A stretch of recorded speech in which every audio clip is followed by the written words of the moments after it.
गोपांगनाओं द्वारा श्री कृष्ण की स्तुति और उनका आह्वान। गोपियां बोली, जो अपने अधर बिंब की लालिमा से मूंगे को लज्जित करते हैं और मधुर मुरली नाच से विनोद मानते आनंद पाते हैं, जिनका मुखार विंद नील कमल के समान कोमल तथा श्याम है, उन गोप कुमार श्याम सुंदर की हम उपासना करती हैं, जिनकी अंग कांति सांवली है, जो वन विहार के रसिक हैं, जिनका अंग अंग कोमल है, जिनके नेत्र प्रफुल्ल कमल दल के समान सुंदर एवं विशाल हैं, जो भक्त जनों की अभीष्ट कामना पूर्ण कर देते हैं, व्रत सुंदरियों के नेत्रों को शीतल करने वाले हैं, उन मनमोहन श्री कृष्ण का हम भजन करती हैं, जिनके लोचनांचल विशेष चंचल हैं और कोमल अधर अर्ध विकसित कमल की शोभा धारण करते हैं, जिनके हाथों की उंगलियां और मुख बांसुरी से सुशोभित हैं, उन वेणु वादन रसिक माधव का हम चिंतन करती हैं, जिनके दांत किंचित अंकुरित हुए कुंद कलका के समान उज्जवल हैं, जो व्रज भूमि के भूषण हैं, अखिल भुवन के लिए मंगलमय शोभा से संपन्न है, जो अपनी शब्द और सौरभ से मन को हर लेता है। श्री हरि के उस सुंदर वेश को ही हम गोपांगनाएं खोज रही हैं, जिनकी आकृति देवताओं द्वारा पूजित होती है, जिनके चरणार विंदों के अमृत का मुनीश्वर गण नित्य निरंतर सेवन करते रहते हैं। वे कमल नयन भगवान श्याम सुंदर नित्य हम सबका कल्याण करें, जो गोपों के साथ मल्ल युद्ध का आयोजन करते हैं, जिन्होंने युद्ध में बड़े बड़े चतुर जवानों को परास्त किया है, तथा जो संपूर्ण योगियों के भी आराध्य देवता हैं, उन श्री हरि का हम सदैव सेवन करती हैं। उमड़ते हुए नूतन मेघ के समान जिनकी आभा है, जिनका लोचनांचल प्रफुल्ल कमल की शोभा को छीने लेता है,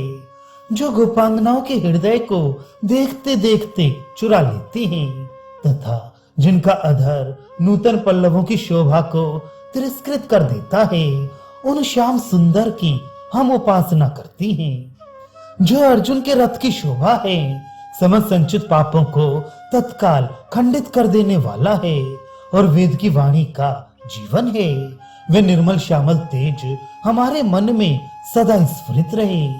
जिनकी दृष्टि परंपरा गोपिकाओं के वक्ष स्थल और चंचल लोचनों के प्रांत में पड़ती रहती है, तथा जो बाल क्रीड़ा के रस की लालसा से इधर उधर घूमते रहते हैं,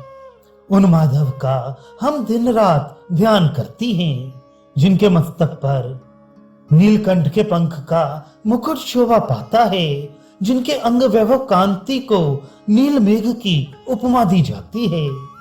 जिनके नेत्र नील कमल दल के समान शोभा पाते हैं, उन नीलकेश पाशधारी श्याम सुंदर का हम भजन करती हैं।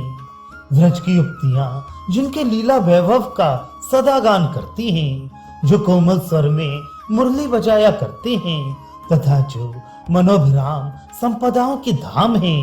उन सब सार स्वरूप कमल नयन श्री कृष्ण का हम भजन करती हैं,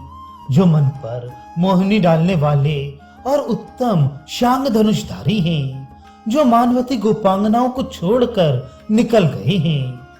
तथा नारद आदि मुनि जिनका सदा भजन सेवन करते हैं, उन नंद गोप नंदन का हम भजन करती हैं, जो श्री हरि असंख्य रमणियों से घिरे रहकर रास मंडल में सब पर विजय पाते हैं, उन्हीं प्रियतम श्याम सुंदर को वन में राधा सहित दुख उठाती हुई हम व्रज वनिताएं ढूंढ रही हैं। देव देव व्रजराज नंदन हरे हमें पूर्ण रूप से दर्शन दीजिए, जो सब दुखों को हर लेने वाला है। हम आपकी कृत दासियां हैं, आप पूर्ववत हमारी ओर देखकर हमें अपनाइए,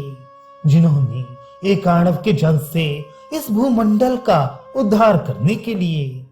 परम उत्तम संपूर्ण यज्ञ वराह स्वरूप धारण किया था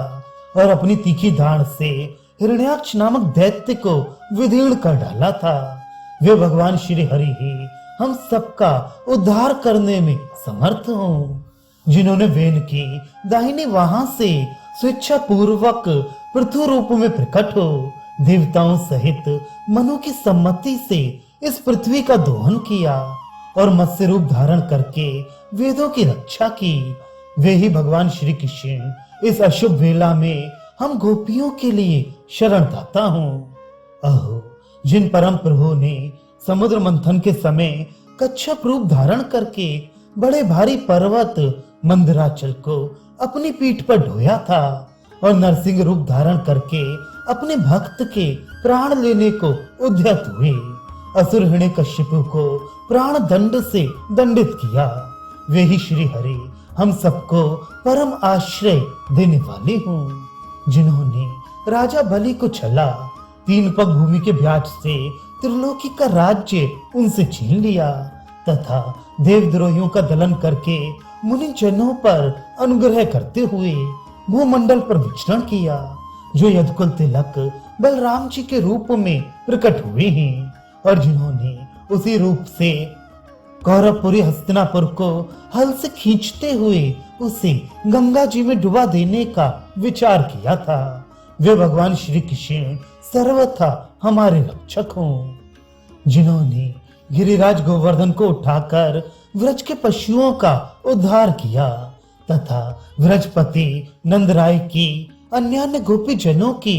तथा हम गोपांगनाओं की भी रक्षा की थी। फिर आगे चलकर जिन्होंने कौरवों द्वारा उत्पन्न किए गए संकट से द्रुपद राजकुमारी पांचाली के प्राण बचाए, भरी सभा में उसकी लज्जा रखी,